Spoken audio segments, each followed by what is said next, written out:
Denny's announced this week it is closing more locations than originally planned. Back in October, the diner chain's leadership announced plans to close 150 lower performing stores by the end of 2025, starting with 50 closures in 2024. However, in a Wednesday investor call, Financial Officer Robert Virostek said 70 to 90 would shutter in 2025. This, paired with the 88 he told investors already went dark in 2024, equates to as many as 38 additional store closures from the original October announcement. Some of these closures are related to expiring leases or aging buildings, leadership said. In a statement issued last year, Denny's Executive Vice President and Chief Global Development Officer Stephen Dunn said the locations the company plans to shutter are often too old to be remodeled or are not turning a profit. Some of these restaurants can be very old. So when you think of a 70-year-old plus brand, you have a lot of restaurants that have been out there for a very long time, Dunn said in October. In Wednesday's meeting, Virostek said closing stores were open for an average of nearly 30 years. In any mature brand, when restaurants have been open that long, it is natural that trade areas can shift over time, he said. Accelerating the closure of lower volume restaurants will improve franchise cash flow and allow them to reinvest into traffic driving initiatives like our tested and proven remodel program, he continued. While Denny's has yet to release a list of closing locations, it plans to shutter up to 178 restaurants nationwide in 2025, according to information given in the investor meeting. The company plans to offset the closures with about 25 to 40 openings, though roughly half of these will be traditional Denny's restaurants, while the other half will be Keke's breakfast cafes, which Denny's acquired in 2022. In a statement to USA Today Friday, Denny's said it does not provide any advance notice of closures and instead works closely with our owners and teams when a restaurant unfortunately has to close. The Denny's website lists 1,323 U.S. locations. California, Florida, and Texas have a large concentration of stores. Well, that would make sense. Those are among the largest states in the U.S. So I went to a website, and I'm not going to pretend this is, the end-all, be-all source, but according to Zippia, Denny's has about 3,000 employees, somewhere over 3,000 employees. I looked on some other sites. They say the same thing. If they have over 1,000 stores nationwide, they have to have at least several thousands of people working for them. At least 3 or 4 people for each one, depending on how big the restaurant that particular one is, how many people they employ. Just different factors. But each one on average has to have at least 3 to 5 people working there.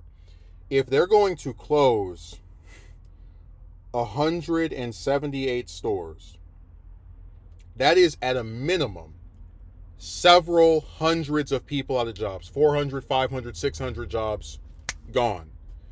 And what's really scary about this, because you heard where they mentioned, we don't give advance notice of when we are going to close a store and put several people out of work, or in this case several hundreds of people out of work. This means you could be going to your job at Denny's, just like any other day. I'm only going to work for one more week until the store closes down because the lease is running out, or the building is too old to remodel. What? Thanks for the heads up, guys. I really appreciate it. Also, I should say, they talk about leases and buildings being too old, but I want to just think about this. If you're running a business and you're turning a profit, and let's say it's somewhere where the building is truly old, right? This is an old building. This is a dinosaur building. If that's true, and you're not trying to be like a monster and screw up the employment and money of the people that work under you, couldn't you, for example, close down one store that's located at some building that's too old, or a lease is running out, or whatever other nonsense, and then open up a store somewhere else within the same either city, or right, because there's a whole bunch of buildings, and then employ the same people at that location that is within a 20-mile radius of where the first one was. I don't know. It just seems like if this was really about aging old buildings and leases being out, then they would do that. But of course, what's really going on is that food prices have gotten ridiculous. I've actually said if you went to there's a dine-in restaurant I've gone to like multiple times, and the thing I get from there is about $15, and it's crazy because if you get two things from my job, you're actually like paying less for basically like a fast food place costs about the same if not more than some of these dine-in restaurants. It's nuts. All like 15, 16, $20 just to eat once. So a lot of people are not going and eating out as much as they used to, and these companies where they always have these CEOs who are greedy, and they want to make sure that they meet their amount of money, right? So they cut the middleman. Whatever they lose in profits in terms of people not eating or buying stuff, they'll make up for it by just laying off hundreds of people. Oh, there we go. These stores are gone, so now we don't have to pay the hundreds in California, and the hundreds in Texas, and the hundreds in Florida. I mean, it's crazy. All of these people, and the other part of it is somebody might say, well, it's up to the employees to like find out that their job is in some, like they need to go and get a job on their own. It's not the employer's fault. But like I said, you don't even know that your store is closing, because who the hell that works in a restaurant knows how long how old the building is when the lease is running out. I work at, I mentioned before, I work at a restaurant. I have never thought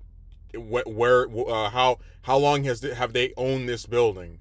What amount of years has this been in the ground? Like, it's not something that goes through your mind when you're just showing up somewhere to work a job. And it's even more screwed up when you consider that these are external factors that have nothing to do with the performance of their employees, and they're getting screwed over nonetheless by the suits at the top, the jerks at the top, who are not going to face any consequence for ruining the livelihood of hundreds of people just overnight. Oh man, we really are seeing a very transformative era where it's just more and more jobs are, this is closing down, this is shutting down, this is out.